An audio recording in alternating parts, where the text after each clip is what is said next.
مردوں کو 4 شادییں. اگر ایک عورت 4 شادی کے مسئلے سے بغض رکھتی ہے, نفرت کرتی ہے, ایک تو ہے دل میں جو ویسے ایک سوکھناپے کا جو جذبہ آتا ہے وہ اپنی جگہ پہ, لیکن اگر شریعت کی اس بات سے اسے نفرت ہو, یہاں بھی ڈر لگا رہتا ہے کب دوسری کر لیں گے, اور جنت میں تو ہیں 2 حوریں پہلے سے بیٹھی ہوئی ہیں. اگر اس کو 4 شادیوں سے, مرد کو یا عورت کو, نفرت ہو, اس مسئلے سے نفرت ہو جائے, تو یہ اسلام کی لائی ہوئی بات سے نفرت اس کو وادی کفر میں دھکیل سکتی ہے. اسی طرح اسلام کی کوئی بات اگر وہ پسند نہ ہو, اس سے بغض رکھے, 2 عورتوں کی گواہی 1 مرد کے برابر ہے, اگر اسلام کی لائی ہوئی اس بات سے کسی کو نفرت ہو, ٹھیک ہے, وہ اپنی زبان سے عقلی طور پہ اس کے دلائل دے کے اس کا رد کرے, زانی کے رجم کرنے سے اسے نفرت ہو, چور کے ہاتھ کاٹنے سے اسے نفرت ہو, تو ایسے لوگ دین کی کسی ایک بات سے بغض رکھنے کی بنا پر کافر ہو گئے. ان کا ایمان سے کوئی تعلق نہیں, کیونکہ وہ شریعت کی ہر بات کو ماننے کے پابند ہیں. اگر وہ کسی بات سے, شریعت کی بات سے نفرت کر رہے ہیں تو یہ اسلام سے نفرت کر رہے ہیں. مالک فرماتا ہے والذین کفروا فتعسا لهم واضل اعمالهم ذلك بانهم كرهوا ما انزل الله فاحبط اعمالهم. عورتوں میں شور آ رہا ہے, برائے مہربانی ان کو خاموش کروائیے. اب 4 شادیوں کا مسئلہ ہے تو شور ہی کریں گی بیچاری, کیا کریں گے. میں ہر مرد کو نہیں دعوت دے رہا کہ آپ اس پنگے میں پڑھیں, لہذا آپ ایک پہ ہی صبر کریں. یہ نہ ہو اگلے درس میں ہم آئیں تو کوئی یہاں بیٹھنے سننے والا ہی نہ ہو, بیویاں گھر میں ہی روک لیں کہ خبردار اس مولوی کے درس میں نہیں جانا.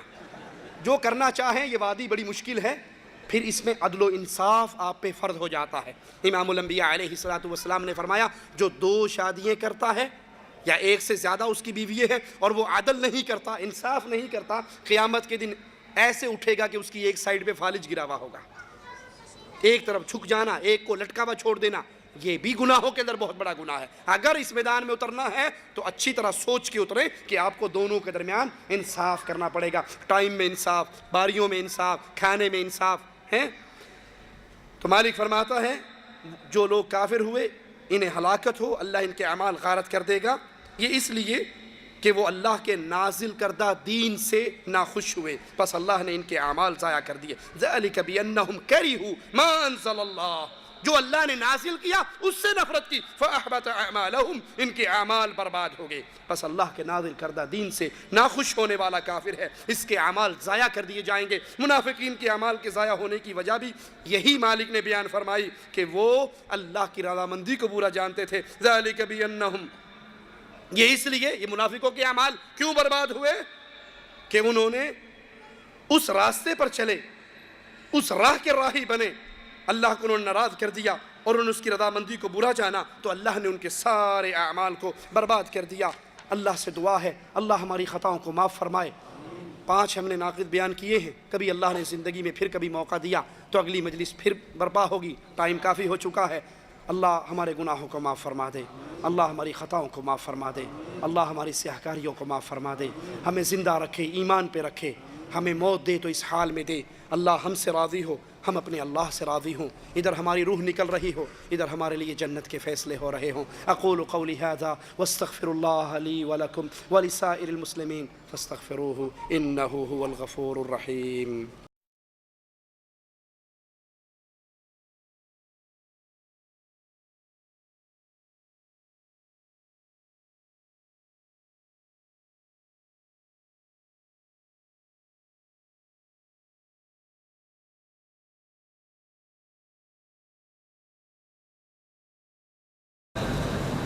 ایک چھوٹا سا اعلان ہے, اس سے قبل کہ شیخ توصیف الرحمن حافظ اللہ اپنے درس کا آغاز کریں.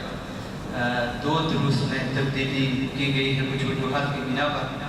مرکز الفاتح میں جو درس ہو رہا تھا 3 تاریخ کو وہ ہونا تھا, لیکن ابھی وہ درس 4 تاریخ کو روز بدھ ہوگا. اور سافرہ میں جو درس بدھ کو 4 تاریخ کو ہونا تھا وہ منگل کو 3 تاریخ کو ہوگا. یہ 2 تبدیلیاں تھیں. میں دعوت دیتا ہوں فضیلت الشیخ توصیف الرحمن الراشدی حافظ اللہ کو کہ وہ اپنے خطاب کا آغاز کریں. ان الحمد للہ نحمده ونصلي على رسوله الكريم. اعوذ باللہ من الشیطان الرجیم. بسم اللہ الرحمن الرحیم. قل هو اللہ احد اللہ الصمد لم یلد ولم یولد ولم یکن له کفوا احد.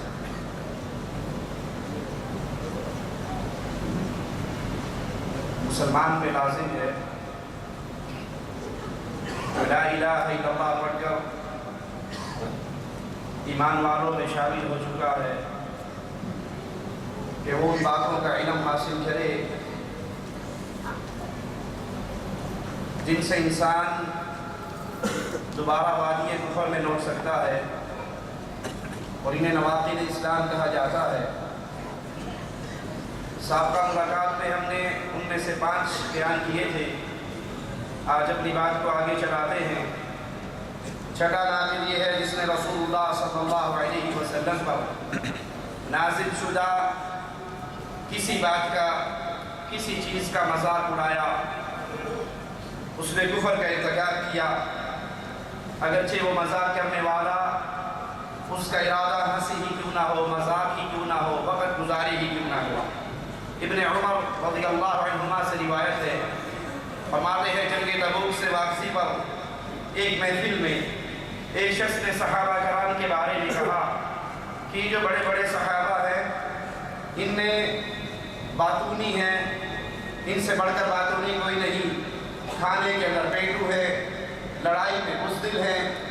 اس طرح کی گفتگو رسول اللہ صلی اللہ علیہ وسلم کے اصحاب کا مذاق۔ ایک نوجوان کہنے لگا اللہ کی قسم، اللہ کے دشمن تو نے جھوٹ بولا ہے اور تو منافق ہے، میں تیری اس باتوں کی خبر امام الانبیاء علیہ السلام کو دینے لگا ہوں۔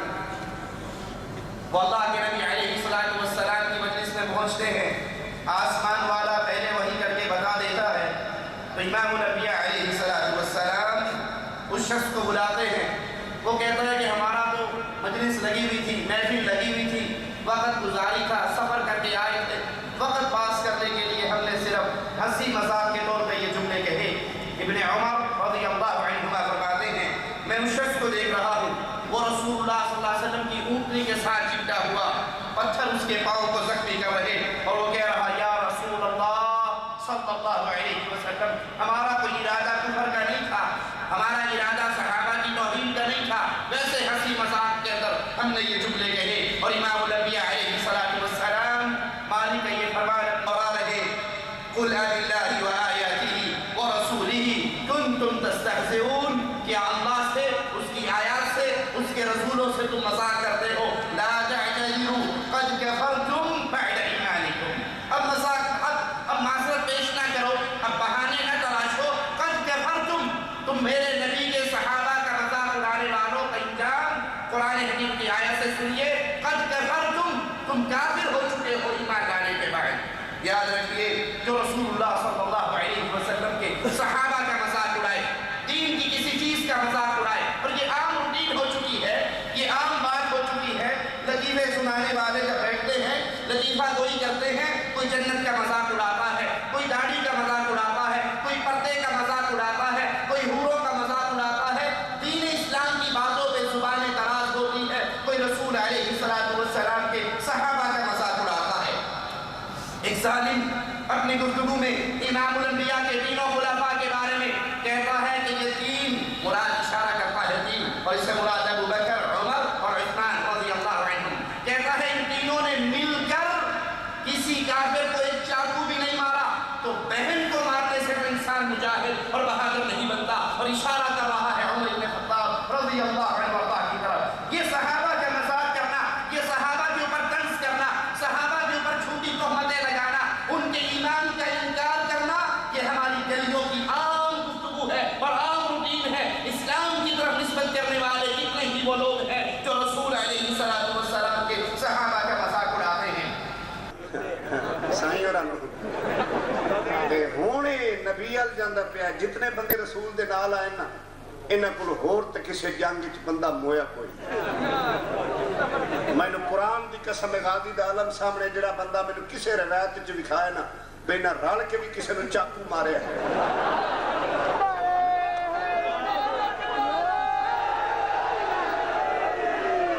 میں مذہب چھوڑ دے سا تے وقت بہن نو کٹن نال تا بندہ بہادر نہیں نہ بندا۔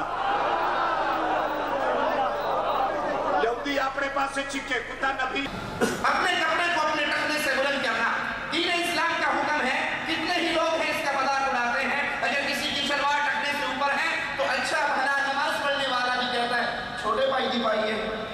کپڑا بچانے لگے ہو، کپڑا اوپر کیا ہوا ہے، بارش تو نہیں ہو رہی، بکریاں چرانے جا رہے ہو، یہ رسول کی سنت ہے، یہ رسول کریم علیہ السلام کا عمل ہے، آپ کا فرمان ہے، اور اتنا اہم ہے۔ ایک شخص امیر المؤمنین سیدنا عمر کی زیارت کے لیے آتا ہے، جب آپ زخمی حالت میں ہیں، واپس پلٹتا ہے، امیر المؤمنین کی نظر پڑتی ہے، اس کا کپڑا ٹکنے سے نیچے ہے، کہتے ہیں اس کو واپس بلاؤ، اس حالت میں کہ وہ زخمی ہے، اس حالت میں کہ موت کے آخری لمحات ہیں، کہتے ہیں بھتیجے اپنے کپڑے کو اونچا کر، تیرا دل بھی پاک رہے گا، تیرا کپڑا بھی پاک رہے گا۔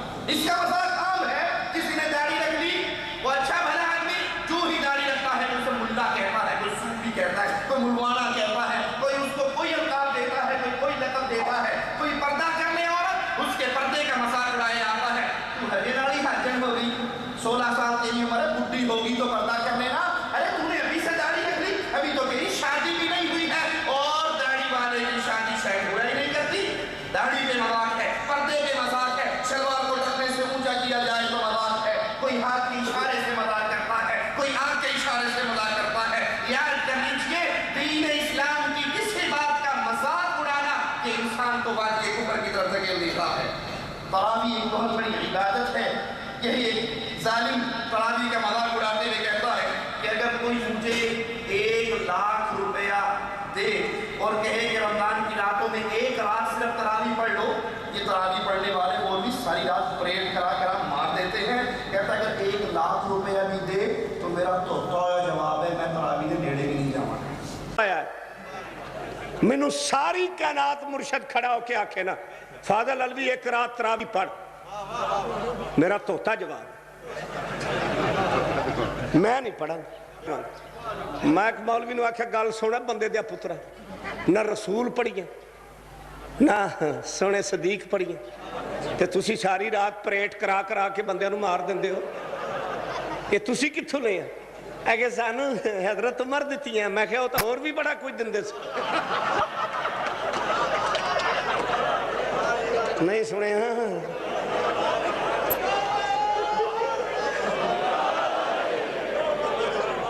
ابھی الصلاۃ خیر من النوم انہوں ہی دیتی ہے نا۔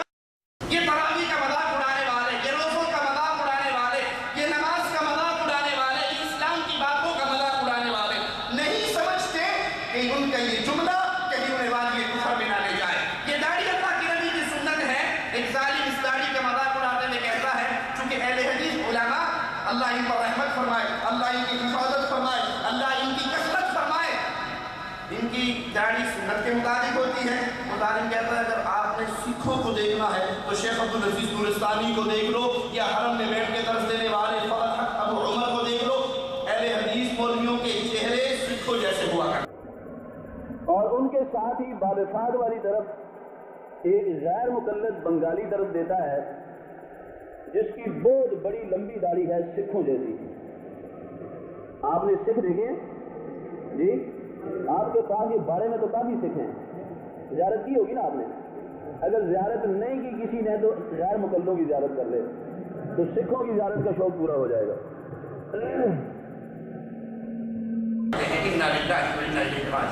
اگر لمبی داڑھی رکھنے کو تم سکھوں سے مشابہت دیتے ہو، اے یہ ظلم کا جملہ کہنے والے، امام الانبیاء کو کیا فرماؤ گے؟ امام الانبیاء کے بارے میں تیری زبان سے کیا جملے نکلیں گے؟ رسول کے چاروں خلفاء کے بارے میں تیری زبان کیا کہے گی؟ ابو بکر، عمر، عثمان، علی رضوان اللہ علیہم اجمعین۔ حدیث میں آتا ہے کسی کی لمبی داڑھی تھی، کسی کی گھنی داڑھی تھی، کسی کی بھاری داڑھی تھی، کسی کی چوڑی داڑھی تھی۔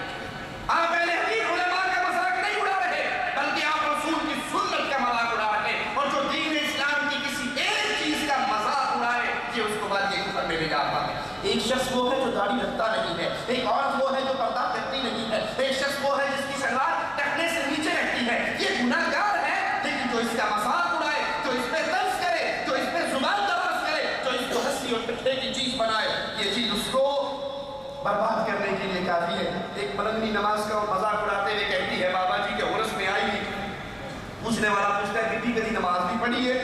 وہ کہتی ہے آپ نماز پڑھتے رہو، میں لال شہباز کلندر کی تصویر بنا رہی ہوں اور اس تصویر میں لکھتی ہوں علی اللہ علی اللہ علی اللہ، میرے واسطے یہی نماز ہے۔